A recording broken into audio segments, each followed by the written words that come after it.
Yeah, good morning from my end, and welcome to our webinar today. And thanks for joining to all participants taking the time to join us today. So my name is Frank Krebs. I'm responsible for the marketing for equipment and furniture in Europe.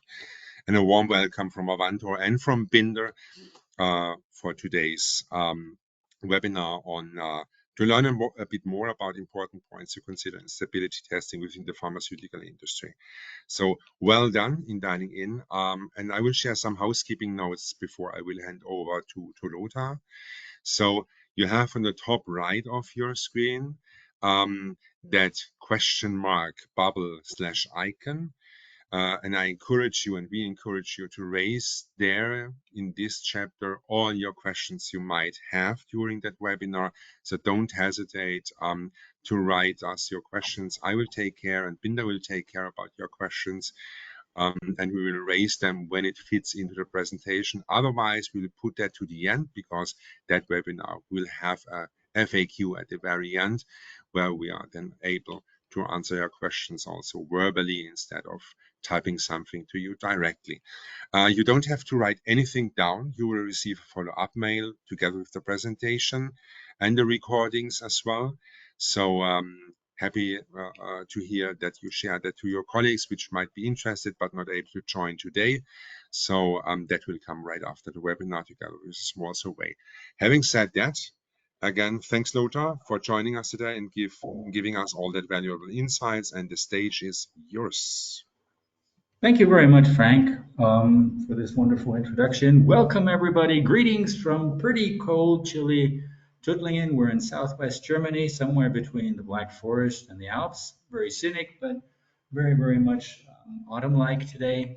And I'd like to spend the next, well, let's say 45 minutes together with you, ladies and gentlemen, to discuss important points to consider in stability testing within the pharmaceutical industry. We're going to have a focus on that, knowing that stability testing in general are always an issue when we're talking about determining the expiration date or best before date. If you're in food and beverage, it's the best before date, which basically is the same. These dates, as you can see in the title page, the expiration date for pharmaceutical products just says that up to that date, the manufacturer guarantees or warrants that the product does what it's supposed to do. All right, having said that, let's start. What can you expect? We're going to go through a one-page, very brief introduction of Binder to give you a feel who we are. We are going to go into the most popular stability and photostability test conditions. A couple of months ago, I stumbled across the APS, accelerated process studies. Something very, very interesting, I think, for you, for many, for a growing number of pharmaceutical companies, because it does provide benefits over the recognized ICH guidelines, which were, as far as I remember, 1990. That was the date where they started off with that. Then we're going to go through 4 chapters of LearnLab. LearnLab provides technical, practical knowledge. In our case, number 1, parameters, installation, technologies, what you should observe when you're defining a URS. Number 2, the choices and their consequences for stability testing. Cleaning, many customers, that's a frequent question we receive. How do we actually clean a regen chamber or a cabinet properly? And here to stay, a very, very important issue, sustainability, environmental friendly solution driven by the pharmaceutical industry, and now slowly but surely spreading throughout many, many other branches. And at the end, we'll be glad to provide you a guide to help you find your solution as a little, let's say, goodie at the end. Naturally, I'll be sprinkling in, aside from reference pictures, to give you a feel of the environment, to give you a feel how other companies load their walk-in chambers or their regen chambers. We're bringing in a couple of practical tips here that solve day-to-day problems. Now, this is the single official page. Mr. Binder, the founder, is standing here in front of our R&D center here in Tuttlingen.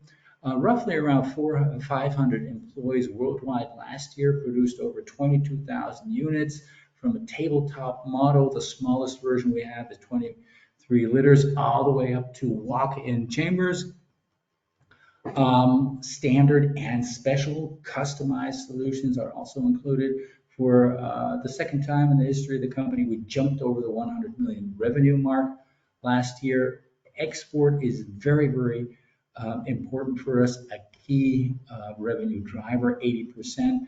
And business is doing so well that we had an additional 2,500 square meters added to our production area to provide enough equipment and to satisfy market demand. We are in all branches. What we're talking about today is basically pharma, but also biotechnology, electronics, aerospace, chemical, building material, textile, basically in all branches which are driven by guidelines, compliance to norms and standards. That's where we have our field. The list of those branches where we're not in is very, very short. And as already mentioned, standard and customized solutions. With that, let me give you a warmer-upper. That's the name of the game today, ICH guidelines specific for pharma. And I'd like to emphasize, because I'm a biologist, I'd like to emphasize that these stability testing or photostability test studies, they do not only apply for drug substances and new products for humans, but also for veterinary products. That's why we have the VICH guidelines, leaning very, very closely to ICH. And have a very, very simple, similar process right here. As you can see, we're talking about the IGI, the incoming goods inspection, regardless if it's inorganic good, like good old aspirin, for example, or the vaccine, the organic-based mRNA vaccine, COVID vaccine, as an example. Here you have the incoming goods inspection, where you have, depending upon the application, different types of products we provide to satisfy the demand and the applications in this area. And you will see constant climate chambers as well as region climate chambers. R&D, probably most evident among you.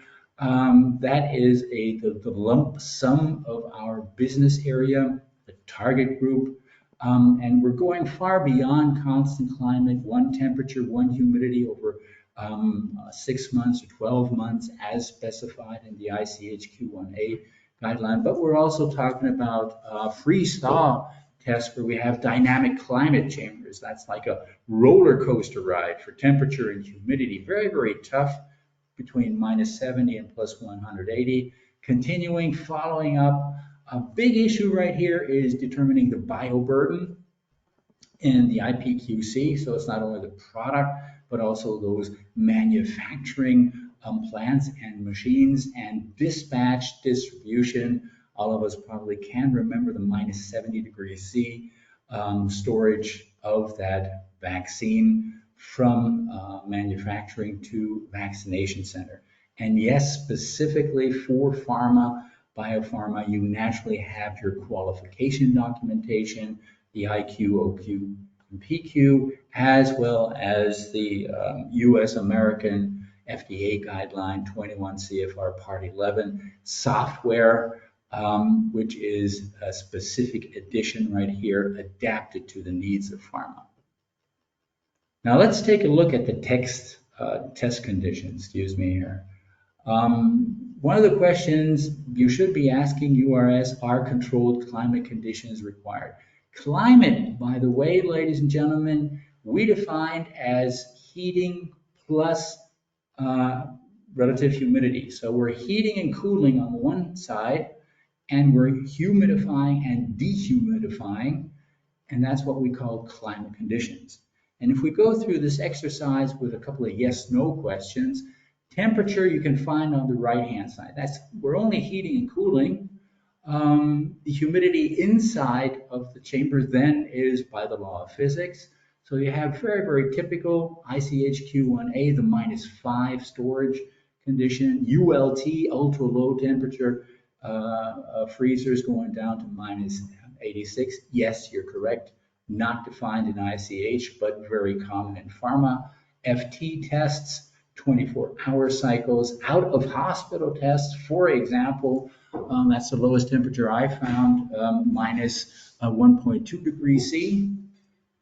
Bioburden, very, very typical for standard incubators, determining the CFUs, and naturally drying in the case of 60% or with the APS, that new type, which is growing and becoming more frequently at maximum 90 degrees C, something you would not find in ICH. If you're on the other side and says, no, I'm not only interested in climate, I'd also like photostability tests, where we have the Q1B, the ICH Q1B, which you can also find as photostability tests with the WHO, World Health Organization, as well as the veterinary ICH. And here you have two versions to choose from. I will be taking a look at a quote of this Q1B just a little later on. Here we have visual light and the near UVA light with and without spherical sensors. These sensors, ladies and gentlemen, just as FYI, do not measure the spectrum, do not measure wavelength or the spectral distribution. They actually measure the exposure time. Why? Because the Q1B defines that exposure time. If none of those two, neither temperature nor photostability, then you're back to the good old climate conditions right here in the middle, and you have different possibilities, different types of standards, including the ICH Q5C. That would be for biotechnological, biological products, very much aligned with the Q1A. And you have the APS. And just as a recap, here you have just very, very briefly from left to right, general cases, you have that very typical long-term test with very moderate temperatures, moderate relative humidities, in contrast to the accelerated tests, 40 degrees, 75%. Then depending upon the container type, the packaging, you once again have different long-term and accelerated conditions, impermeable containers at room temperature, and you have those long-term refrigeration, accelerated refrigeration, and long-term freezing, which can also be found very, very frequently in pharma. The APS, if you're asking what does that APS actually means, it is a accelerated product studies. These are aimed to predict the stability of products in shorter periods than ICH Q1A, using more extreme condition, and that's the big benefit, hence saving time and reducing costs. As far as we understand it, these are in addition to the ICH guidelines. These do not substitute the ICH guidelines. But since the APSs have exposure times of 2 to 4 weeks, that is a big, big benefit, not a big effort, by the way, if you're conducting the ICH Q1A conditions for predictive information like shelf life assignment for development purposes, rapid comparison between generic and originator products. Then you have assessment of clinical use periods for early clinical trials, post-approval of lot stability assessments, decision-making regarding packaging types, very, very helpful there in that area, and implementing quality by design for stability to allow model changes to processes or products and post-approval. And you can see, as we just reviewed one slide back, the temperature goes all the way up to 90 degrees C. That is something ICH Q1A does not have. Humidity, 85% with the APS. The max you will find with the accelerated testing with ICH Q1A is 75%. And I think the big, big benefit, not only time-wise, but also from the invest point of view, the exposure time, that is much, much quicker. There are a lot of papers out there defining that, And I remember very well that very prominent, recognized, huge enterprise companies are already very successfully implementing this, and a growing number of regulatory agencies, and that's the hotspot. The regulatory agencies are slowly but surely buying into this. All right. Once you've decided that, returning here to our scheme, then you have to decide, all right, walk-in chamber and a reach-in chamber. Very evident, ladies and gentlemen, is the site. So the walk-in chamber, naturally, you have more load, a lot more specimen, or you have bigger packages, bigger containers. On the other side, you have the reach-ins, smaller shelf area with a limited number. But we'll get to that exercise once again just in a couple of minutes to make very clear what are the consequences, what are the benefits. And here you have the conditions ensuring efficiency and safety of the active pharmaceutical ingredients and the finished final products. All right, as I promised, here you go. Sprinkling in a couple of pictures right here. Real life stability testing at Escalab. They're using ICHQ1A conditions, very, very typical to load. And mind you, how densely packed the units are. And that is a critical issue you should have on your radar screen when it comes around to airflow. The Learn Labs are divided into three areas. Parameters and installation on the one hand side, things we have a lot of questions on quite frequently. What does that actually mean? Collected them and brought them here to share that with you. Technologies, the upsides and downsides, things you should consider, and sustainability. Just as a FYI, we are a EcoVadis certified company, and naturally the practical tips. Now let's start off with the parameters. You have the performance ranges, temperature, humidity, dew point temperature. Now what does a dew point temperature have to do with the performance range? Very evident, uniformity. What does uniformity actually mean? Because we have fluctuation and we have variation. How do I read that correctly? How do I define that correctly in my user requirement specification? Then the dimensions, walk-ins and reach-ins, this power supply, waste, water discharge, those are the utilities. A key issue we always bump into when discussing and reaching out to our customers is the water quality, the so-called conductivity. And I'd like to bring that up front so you understand how important it is to determine the conductivity of raw water when defining your URS. Then distance from the wall, maintenance space, and qualification documentation. As already mentioned, climate, heating and cooling, plus humidification, dehumidification. And we're talking about temperature, humidity, and uniformity right now. Now, this is a big thing.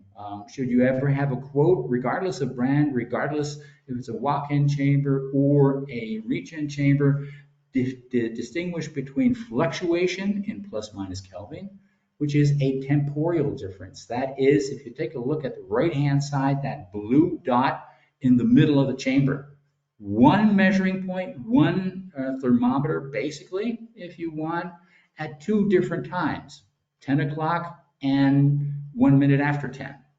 Right? That is fluctuation. And experience shows and physics prove that the fluctuation is always more accurate, is always smaller, the tolerance band, the plus minus K, than the value for variation. Variation is the spatial difference. Those are the two magenta colored dots, which means you have two thermometers now, one covering the one dot, the other, at one time. And by the law of physics, variation is always larger than the blue fluctuation. So be sure when you're comparing, when you're defining things, define fluctuation, variation, compare apples with apples. when you're comparing different quotes or your purchasing department does. Very, very important. The next thing, dew point temperature. Now I chose this gentleman right here. This is going to happen, at least to me, because I'm wearing glasses in the coming weeks and months. I'm coming into a building from the outside where it's cold. My glasses fog. Why? Condensation always takes place on the coldest spot. A very critical issue, and that has an influence on the climate range. Dew point, should you not have known that, that is the temperature at which the water vapor in the air condenses. All right, now if you have something specified, if you're specifying, returning back to your URS, you say, well, I want the temperature range 2 to 70, as you can see on the left-hand side in yellow, and I want a humidity range of 10 to 80%. And then you get that yellow rectangle layout, which means all of that, all those points, all those climate conditions in that yellow are covered by the unit. This does not hold true. This is more typical. You will find that the dew point temperature usually cuts off at least one corner. That's that yellow triangle down there. So it's not a rectangle anymore. It is a geometrical form with that one corner cut off. Still covering the major, these are the 11 different conditions we have from the World Health Organization. The green star, not green, the red stars are the stress tests defined in ICHQ 1B. And here you have all of those things, and what you can read out of this display is that blue overlay covers all conditions defined in these guidelines. Mind you, that one area, that dew point temperature usually cuts off a corner, regardless if it's a walk-in chamber or if it's a reach-in chamber. So that's something to observe, dew point temperature. And the climate diagrams, depending upon the technologies you have, are also very different. And it's a nice example how you can apply that dew point temperature nicely. As you can see, a Peltier-based version, a thermal electric powered unit which heats and cools without refrigerants based on the Peltier technology. And here you can see the green overlay. The corners once again cut off, and therefore the red dots and that one light blue dot cannot be covered because in general, by rule of thumb, Peltier-based, being very sustainable, being very green, but not as powerful as the well-known compressor-based models. And here in the middle, you see, all right, in this case, this model, this example, they cover the red dots. So stress tests is also possible. And B, if you have ever a chance to take a look at any kind of sales material from any type of brand, there you usually have the dew point area. That B restricts the programming, the use of these climate zones to maximum 24 hours. Because after 24 hours, you have an increased risk of condensation. Why? Now we have that dew point temperature getting involved again. The risk increases, so you'll be wiping down the unit more frequently and thereby interrupting opening the door more frequently. To identify that clearly, that is the B area. And if you go into a more aggressive or material testing area, there they have 85 degrees C, 85% relative humidity. That might be a solution maybe for the APS. Here you have two areas. You have the B area, maximum 24 hours, and you have the C area. It does the same thing, maximum 24 hours. So that is something very, very important. Consider your climate diagram, the dew point temperature during establishing your URS and when comparing different technologies and different brands. All right. Compressors, as a rule of thumb, are always more powerful Has nothing to do with binder, that's the technology. Let's take a look at the dimensions, ladies and gentlemen. We're talking about walk-ins and reach-ins. I'd like to use the abbreviations WIC and RIC. And very evident, as you can see, in a walk-in chamber on the right-hand side, you have a higher load, more specimens, and larger packages, as you can see in the lower shelf. On the left-hand side, a very typical double-doored constant climate chamber where it is loaded usually up to the brim. The more, the better. The reach-ins, these are things you should consider, not necessarily a disadvantage, but a consequence. If you have a comparison reach-in to walk-in, you have a lot of reach-in chambers fitting into a footprint, that space required by a walk-in, and each one of those reach-ins can have a different condition. Long-term, accelerated, WHO, whatever, every reach-in chamber can have a different condition. They are mobile because they're placed on casters. It's a one-piece delivery, which is pretty cool. So you don't need any time for assembly. And one reach-in chamber requires less space than one VIC. Very evident, has to do with the on-site availability of space, the room you have on-site. On the other hand, you have the walk-in chambers. Here you have only one climate per walk-in chamber. It is a fixed location. Once assembled, which takes about 3 hours to assemble, and I'm not talking about commissioning or IQ, OQ, PQ. This is just building, assembling it. Once it is fixed in a location, that is where it remains. And one walk-in chamber naturally requires more space than reach-in chambers. Not evident, ladies and gentlemen, is the space in addition you need. And I'll be addressing that in a moment because it's not only the outer housing dimensions, it's much, much more, especially with the walk-in chamber. Here you go, an example, a direct comparison, a walk-in chamber. This is the climate diagram. The B version, maximum 24 hours. We went through that exercise, stress tests in red, not available with this model. And the light blue, the THB, temperature humidity bias, that's what it's called. And always take care and take a look at the climate range of a walk-in chamber, which can be very, very different depending upon size, brand, and the application. Because here, very clearly, walk-in chambers go from 20% relative humidity all the way up to 90. So APS would be possible right here, but have limited temperature ranges to 50. Right? That's the maximum temperature, whereas a reach-in can go down to 70 and even can go up to 70, right? And even higher. So that is something, keep that on your radar screen, please.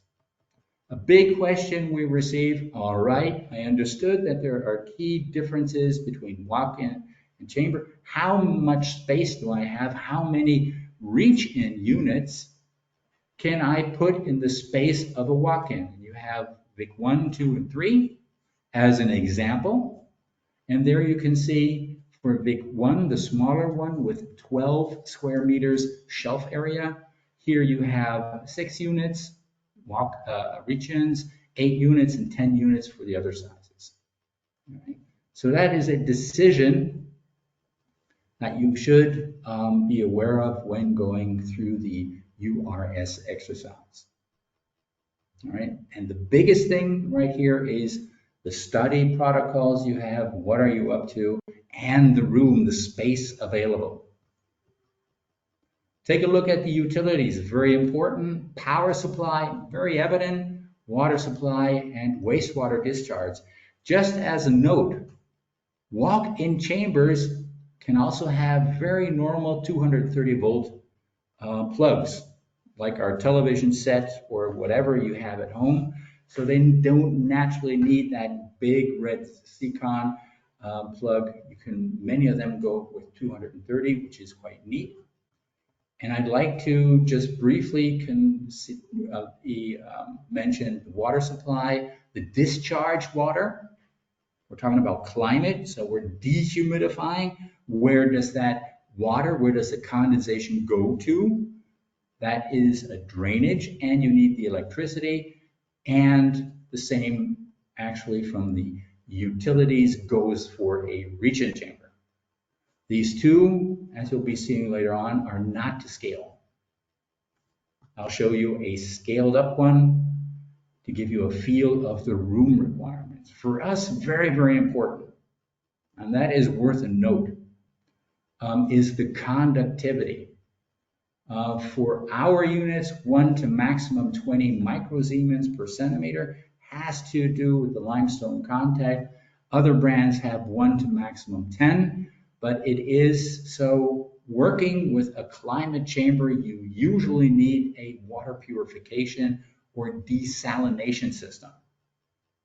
If you don't have an on-site Veolia, Millipore, or whatever system, then you would need specific products, which every brand offers, to achieve that conductivity value. Why is that important? Number one, to maintain reliable operation, that is the key issue. You have on the left-hand side 0 to 2,200. That is the capacity in liter of one cartridge, of one purification, desalination equipment. The black line you see, that is the decreasing amount of liters depending upon the conductivity from 200 to 900 microsiemens per centimeter. Now, if you are in the lucky position to have 200 microsiemens per centimeter, we're on the left-hand corner here of that grid, you have a maximum of 1,900 liters capacity of purifying water, so it meets this 1 to 20 microsiemens issue. There, here in Tuttlingen, we're sitting right smack in the middle of a limestone geology. We have 700 microsiemens, right? So you go up from the 700 vertically and then horizontally over. We only get 500 liters, a fourth of the capacity a customer with 200 microsiemens would have. So this is something you should be aware of because it is a reoccurring cost and is essential for a reliable continuous operation of the humidification module. As I said, regardless of brand and technology. All right, so that is key. If the lab management does not know that, facility management usually does. This is our solution right here. It's a single-use cartridge, measuring unit, conditioning set, connection set, everything at once. Should you not have an on-site water supply providing 1 to maximum 20 microsiemens per centimeter. All right, other solutions are naturally possible. Then the water supply. Regardless, or let's not talk about walk-in chambers, let's talk about reach-ins as an example. You have an on-site water supply. The customer, the end user, provides the water with that specified conductivity and takes care of the discharge water. From cleaning, from condensation, that is an issue. Then you actually have the pure aqua, that's what we call it, and you have options for a non-on-site water supply. Now this has to be manually attended to. Two 20-liter tanks, for example, which are mounted to the rear, one for fresh water or raw water, the other for the discharge water. You should get definitely a warning on the display. Hey, listen, we need more water, refill, attend to us. Or you have the water supply container standing next to the chamber. Frequent question, is it allowed, do we recommend to place a tank filled with water on top of the unit? This is something we do not strongly recommend because if there are any spills of any type, it might run into the electronic components and cause a short circuit. Installation. That is something I already addressed briefly. You need more space around the reach-in chamber and walk-in chamber. Here, is an example, usually around 50 millimeters from the left and right hand side. So you don't have a problem of condensation or heating up. Now you have a air circulation. That's very much like your closets at home. You don't put them directly against the wall. There's always a short distance between it so the air can circulate through it and you don't have any condensation problems there. Now we're going to scale that down so it fits to a walk-in. And oh, behold, that darker red color, that is actually the required space. Why is that so? That blue rectangular in the rear, that is the conditioning unit. That is where you have external temperature, humidity. That's where you have your ventilator installed for the chamber inside. Has the big benefit during maintenance, you don't have to go into the chamber and disrupt any kind of studies.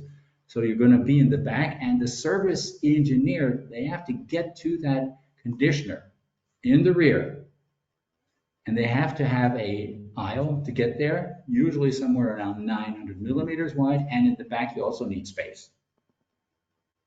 So that's the space you have to consider when engaging, when discussing walk-in chambers, the positioning of conditioners, the position of the door you have, and at the end we'll give you a little helper here showing you the different possibilities to position the door and that conditioner. And we have a checklist. Normally you have a checklist to question, go through the exercise. Do I have enough space? Where is the water? Usually the walk-in chambers are about 2.5 meters high. That's the external height.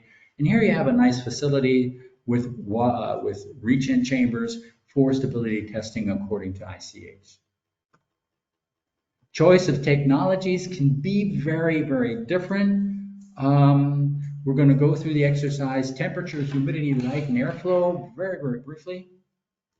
You can spend days on this. So you have two alternatives for heating, the good old electrical type with the heating ribbons or the Peltier-based one. Usually the Peltier-based units can heat and cool to 100% without any refrigerants or electrical heating ribbons. The cooling, as I already just said, Peltier-based or the typical compressor-based one with refrigerants compared to Peltier, naturally the more environmental unfriendly one.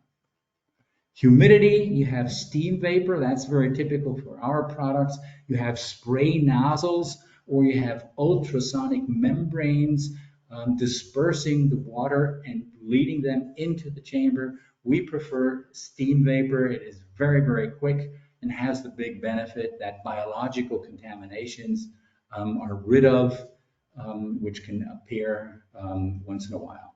Dehumidification, naturally, with the dew point controlled cooler. That's the gentleman with the fog glasses. We have a defined cold area on a unit called, or a component called heat exchanger, and that's where condensation takes place and is then discharged. That's why you need a drainage there. Or you have chemical-based hydrophilic solution, silica gel-driven absorption dryers. I'd like to spend a couple of minutes right here on the ICH-Q1B. Here you have fluorescent light tubes, or the lighting in general, and the sensor types. Here you have that quote. I promised you we're going to take a look at the quote. Here it is, directly from the Q1B guideline.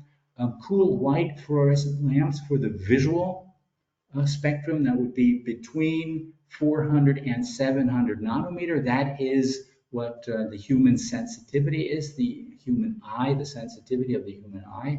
And in magenta, you have the near UVA between 320 and 400 nanometers with a peak with output, the highest output in a range between 350 and 370. And you have the exposure time. And that's why I pointed out in the beginning, the sensors do not measure spectrum or wavelengths. They measure the exposure time. Why? Because that's what we have in the guideline. So visual light, at least or not less than 1.2 million lux hours, and ultraviolet energy of not less than 200 watt hours per square meter. All right, so these are at least values.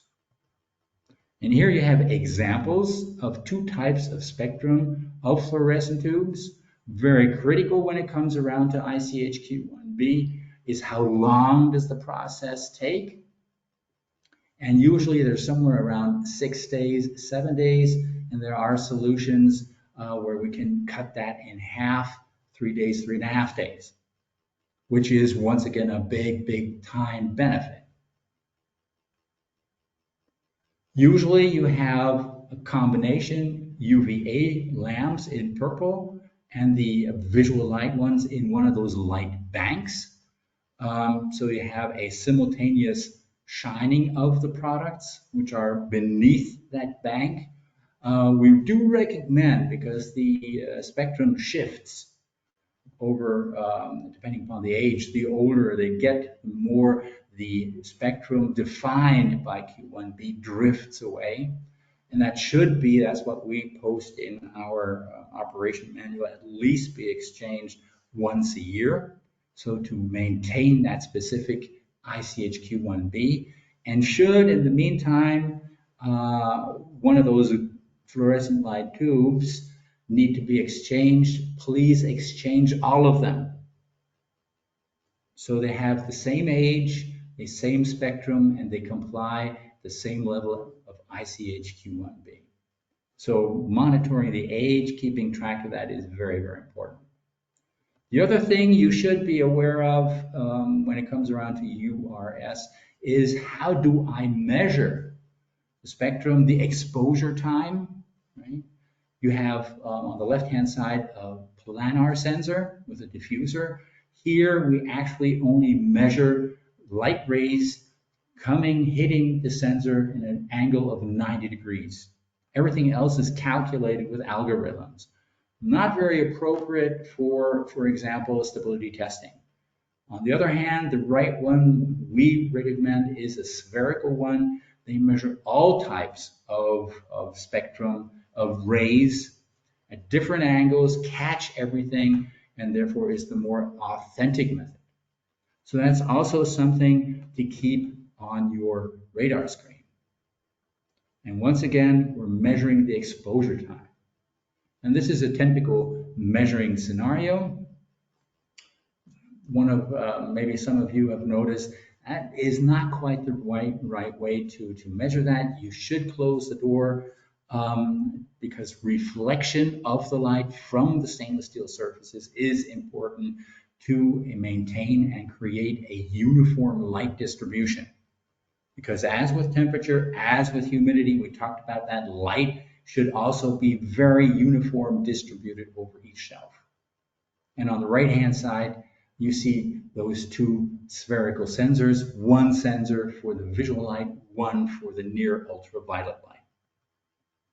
And this is also something you should be aware of.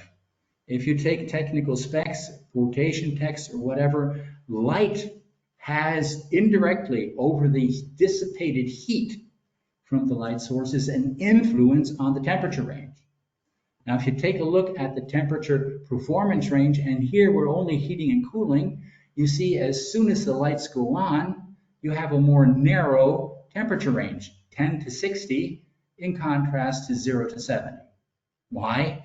The compressor in this case has to deal with that extra heat dissipated by those fluorescent light tubes, and that takes away a little bit of power, narrowing performance range down to 10 and 60. Climate, remember, heating and cooling, humidification, dehumidification has the same issue with the temperature and with humidity. Since there's a very tight relationship between temperature and humidity, the light influencing the temperature also has an influence on the humidity range. And you have those influences in yellow. The distance from the light source is key. If you have in your URS 7,500 lux or any other value for the visual light, the question is at which distance? The further away you are from the light source, everybody knows this, further away you are from the light source, the less lux you receive. So usually you say 7,500 in a distance of 10 centimeters, 12 centimeters, whatever, to make the whole thing, and then to make the whole thing comparable and to make everything more sense.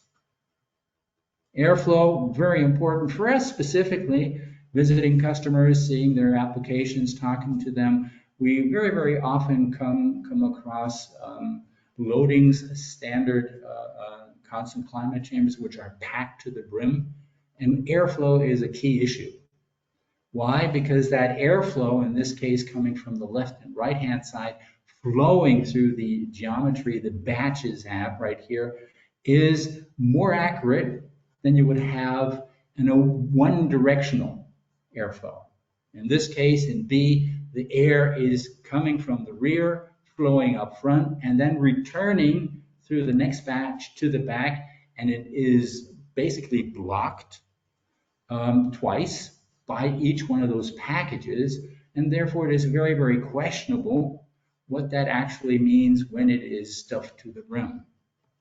Or very US American branded ones, they have a bottom to top airflow, and each shelf basically is a wind barrier. And there, once again, the uniformity of temperature and humidity, the fluctuation, please remember, and the variation is very, very questionable. So the recommendation definitely is a double-sided airflow.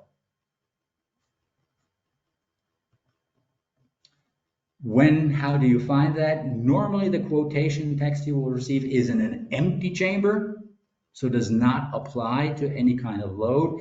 If you want a solution for your specific batch arrangement, then you would have to go to a performance qualification.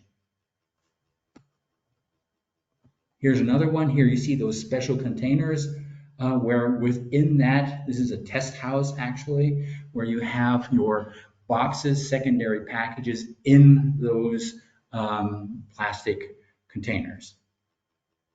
Sustainability, here to stay, a very, very good deal, impacting us greatly. That's why we have a sustainable rating, not only covering the products and production, but also issues like human rights, labor standards, diversity and inclusion, data security. So this is a 100% certification covering the entire company.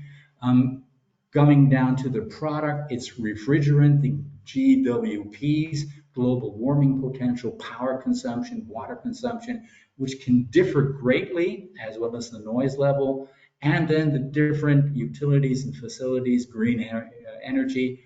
Binder right now is actually feeding all facilities with green energy, water, wind, thermal energy, for example.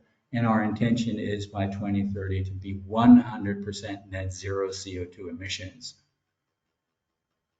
Refrigerants and power consumption, we mentioned that already, and I'd like to dive into that just to give you a feel what that actually means, comparing a Peltier-based unit and a normal compressor-based unit. Peltier-based or thermoelectric units, how does that work? Basically, it's a reversal of current flow. If you're really interested in that, you can read thick books, rocket science. Never quite understood how it works, but reversal of current flow with the specific of the raw earth elements, that is how it works. And we don't need refrigerants. That is why it is 100% green. GWP and ODP 0. Cost reducing power consumption, less consuming than a compressor based, 75% less. This is a thick thumb. Water saving consumption, because we're humidifying, 85% less than with a compressor-based model, and the noise level is much, much quieter with a Peltier-based, because you don't have those noisy components, the expansion valve, the compressor, the large ventilator for the condenser, and things like that. But consequence is Peltier is wonderfully green, but has more narrow performance ranges.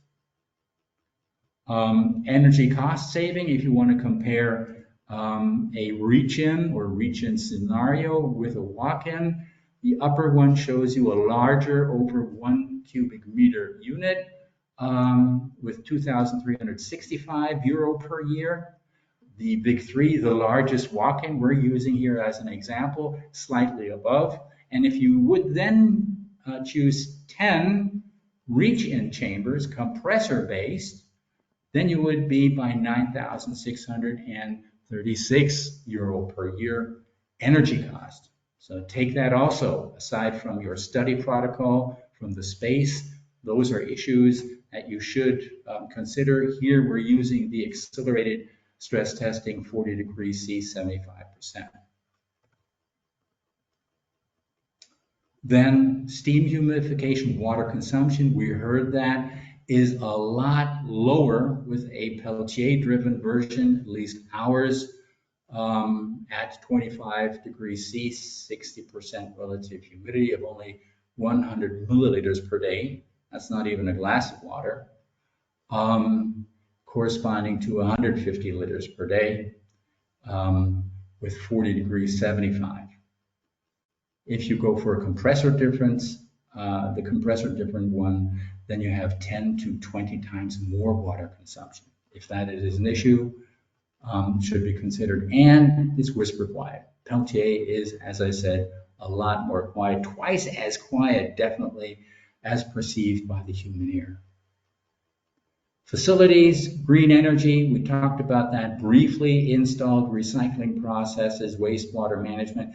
That is also included in EcoVadis with all those human rights, labor standards and such, and our net zero CO2 emissions. That's our goal. We're still on course, 2030, 100%. And these are 2 walk-in chambers, a new installation during commissioning. That's why we were allowed to take pictures of this right here.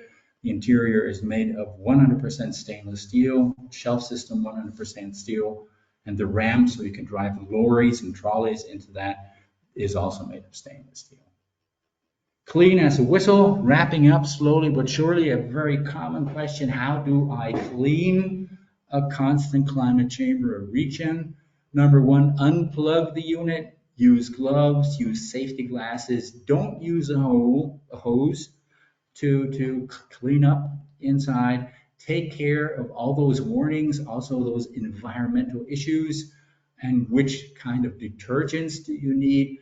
That depends upon what you're cleaning. The controller housing commercial cleaning detergents free of acids or halides. I think that is the key message. Should be free of acids or halides. Same goes for the handle and the exterior surface, the housing. But here you have the alternative of alcohol-based solutions. The door gaskets, essential for a tight seal and maintaining uniform conditions. Here you also have alcohol-based solutions or agents, but please no agents with acids or halides like chlorides. The rear chamber wall usually is made out of zinc, so this should never be cleaned with neutral cleaning agents because there leads to corrosion. So here you can use standard commercial cleaning detergents, racks and rack holders.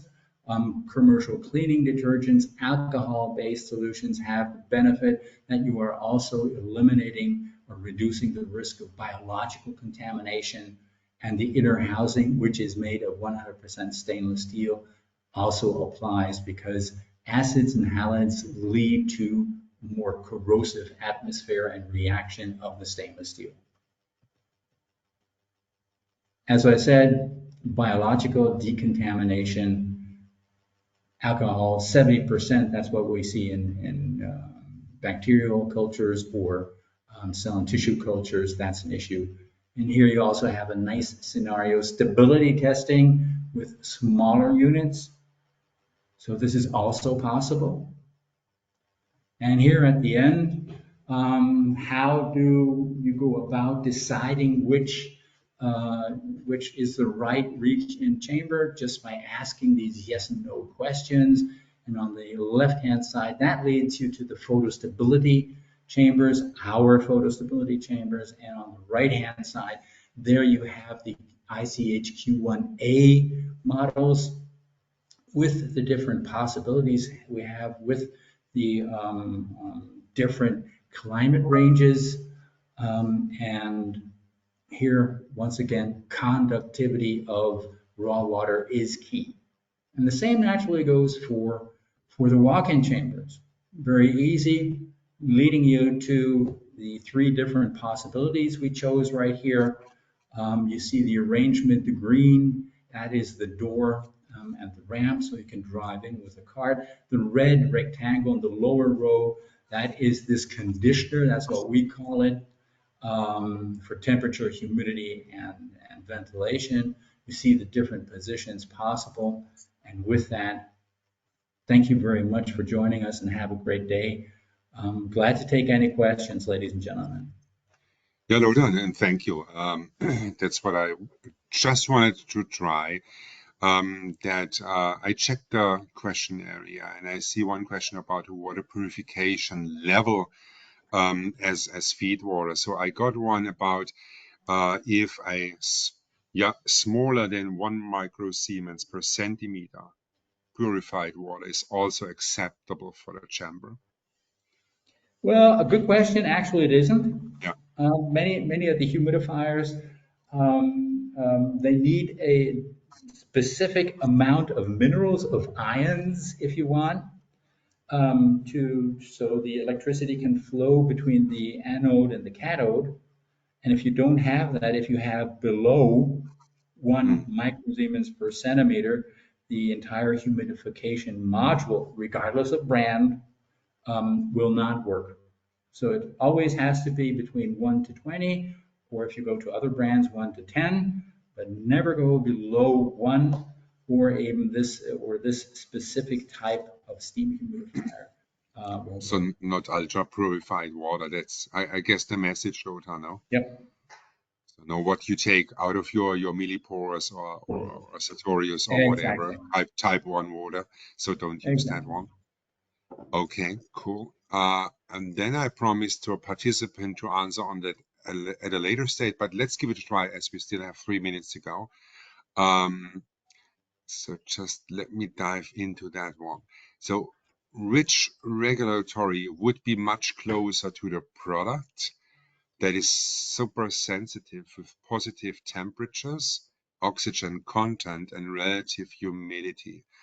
Do you/we suggest the APS instead of ICH so Q1A guidelines? And which thermostatic incubator will you suggest? That is a good one as well, I guess. Yeah, that's a good question. That's a nice question. And please keep in mind, we're a manufacturer. We're not pharma manufacturing. We're not involved in regulatory agencies. But what I can say is, just repeating, I don't think it's an either or APS and ICH. I think it is one after the other, or it's a supportive. It's let me put it, a husband and wife relationship. The APS definitely gives a, as I mentioned and explained, a very quick, inexpensive possibility to evaluate the product packages, post-approval, anything we had on the screen. While the AICH definitely is what is accepted by the regulatory agencies. So the way it is right now, even though there are big benefits, the APS does not substitute the ICH. It's in addition to the higher temperatures. If we're talking about incubators, that would be something, yeah, that would be offline, Frank. That's Yeah, true, because then we that would would have, be my guess as well. Yeah. I answered that participant exactly in that way. Yeah, I okay, only want to raise the first part of the question, basically, but we will come to you back later on the webinar. okay. That's for sure. We will dive into that one and give you an answer. That's for sure. Okay, so we are right in time. Thanks all participants for watching and hearing our webinar today. Thanks Lothar from Binder for giving us all that valuable insights. And as I said before, you will get shortly after the webinar the follow-up mail with the recordings as well. So, but don't hesitate, because we all know questions, they will appear in the day-to-day life in your labs. Don't hesitate to get in touch with your Avanta counterpart or Binder. We are happy to help you, and we are there to help you to solve your day-to-day issues. So having said that, I will close the webinar. Thanks again to all of you, and have a great rest of the day. Thank you, and goodbye. Bye bye. Bye-bye.